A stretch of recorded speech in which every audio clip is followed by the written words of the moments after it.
En France, notre enquête maintenant sur un sujet délicat, souvent passé sous silence. Il a été mis en lumière il y a quelque temps par la secrétaire d'État aux droits des femmes, Pascale Boistard.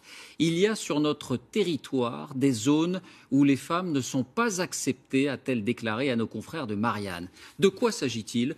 D'une révolution discrète, se promener seule en jupe, prendre un café sur une terrasse. Aujourd'hui, des associations prennent le relais. Elles alertent sur ces quartiers où les femmes deviennent indésirables dans l'espace public. Regardez l'enquête de Caroline Sins et Brice Bobby. Regardez ces images. Des terrasses de café, des rues. Elles ont un point commun. Les femmes semblent effacées. Dans certains quartiers populaires, les hommes occupent les lieux et les femmes subissent. Dans cette banlieue parisienne, nous suivons deux militantes de la Brigade des mères. Nadia Remadna et Aziza Saya se battent pour la liberté des femmes dans ces quartiers. Pour nous montrer la réaction des hommes, elles filment dans un bar en caméra cachée.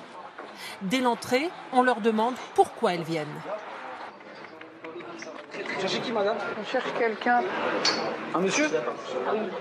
Dans ce bar, que des hommes, pas très accueillants. Le mieux, c'est d'attendre dehors. Pourquoi? Ici, il y a que des hommes. Bah, c'est pas grave, on vit dans un monde où il y a des hommes et des femmes. Ça vous dérange, vous? Moi, c'est pour vous. Non, pour moi. Là, Le patron du bar n'a pas envie de discuter. D'autres hommes sont choqués de voir ces femmes. Je m'en fous, on va se faire discrète, petite, dans un coin. Il y a que des mecs dans ce café. Mais comment c'est normal qu'il n'y a que des mecs? Imagine que tu veux prendre un café avec une cousine, une amie, ta femme. Non, normal. Ma cousine, elle reste chez elle. Ta cousine, elle reste chez elle. Ah bon? Elle fait ce qu'elle veut, mais pas avec moi. Ben voilà, dans ce café, il n'y a pas de mixité. Est-ce que c'est normal? On est à Sevran, on n'est pas à Paris. Même à Sevran, c'est la France. T'es dans le 93. Et t'es à alors, Sevran, le 80 t'es et alors pas à Paris, c'est des mentalités différentes. C'est comme anglais. Aller dans un bar, ici, c'est braver un interdit pour une femme. Tu fais ça en Arabie Saoudite, tu dis ouais. Mais ça, on est en France. On est en train de dire, ah mais tu te rends compte, il y a des femmes quand même qui ont été dans un café. Pourquoi les hommes rejettent-ils les femmes? Un problème de tradition, de culture, mais aussi de religion, selon ces militantes.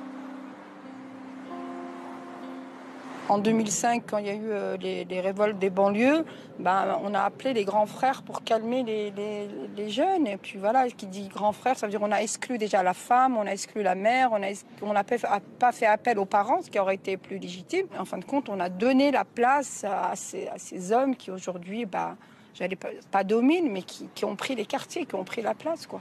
L'islam, ils l'ont mixé. Pour moi, l'islam, c'est comme le code pénal maintenant. Et voilà, faut pas faire ça, ça c'est interdit, ça c'est interdit. Tout est interdit, alors qu'on est en France quand même. Et aujourd'hui, je pense que pendant l'interview, une voiture s'arrête. Voilà, il faut qu'on fasse aussi, parce que notre combat il est légitime.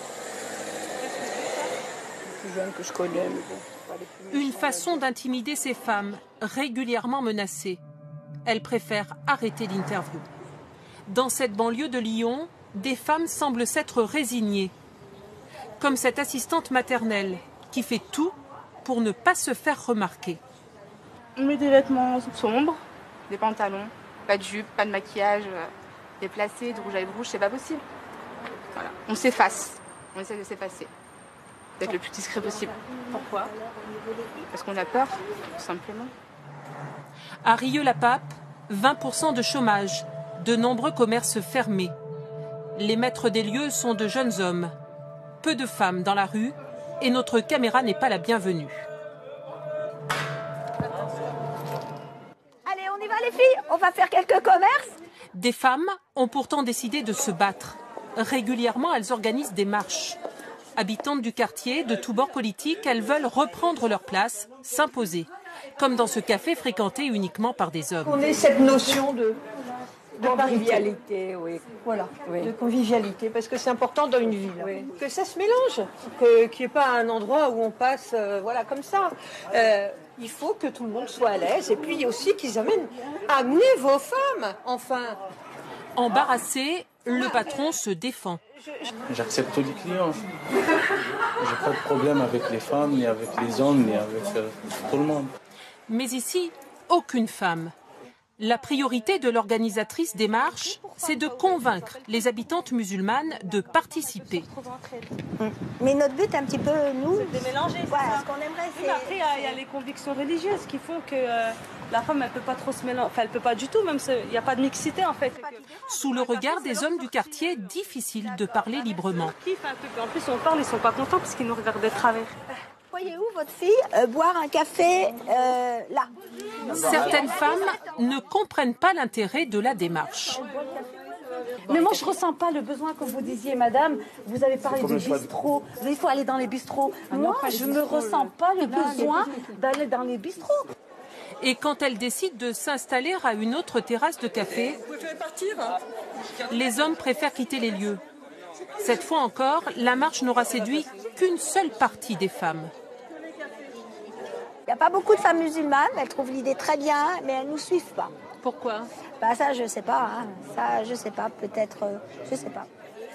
Comme à Rieux-la-Pape, des femmes s'organisent un peu partout en France et marchent à la reconquête de l'espace public. Un combat qui ne fait que commencer. Le dossier de cette édition, et nous partons au cœur d'un site majestueux.